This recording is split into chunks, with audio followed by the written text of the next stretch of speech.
की तरफ से।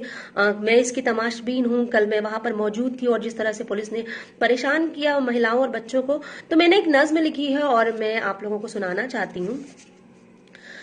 तुम लगाओ हथकड़ी, तुम चलाओ लाठियां, तुम लगाओ हथकड़ी, तुम चलाओ लाठियां, अब मनाओ खैर तुम निकल पड़ी है बेटियां।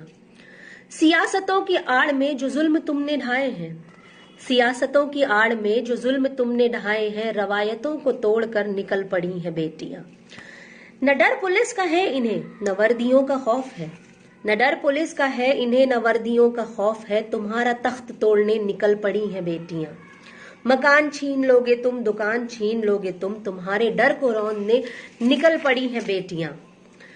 लिबास में ही ढूंढते रहोगे नाम धर्म तुम, लिबास में ही ढूंढते रहोगे नाम धर्म तुम, यहां तिरंगा ओढ़ के निकल पड़ी है बेटियां।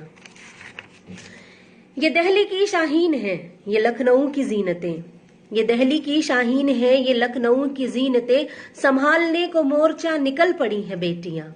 लगाओ जितने लांछन लगाना है लगा ही लो, लगाओ जितने लांछन लगाना है लगा ही लो, ये गालियां नकार कर निकल पड़ी है बेटियां। चुरा के कंबलों को तुम बिछौना छीन लेते हो, चुरा के कंबलों को तुम बिछौना छीन लेते हो, करा के रोशनी को गुल उजाला छीन लेते हो। कभी हो मारते इन्हें, कभी हो कोसते इन्हें, इन आदतों पे थूक कर निकल पड़ी हैं बेटियां।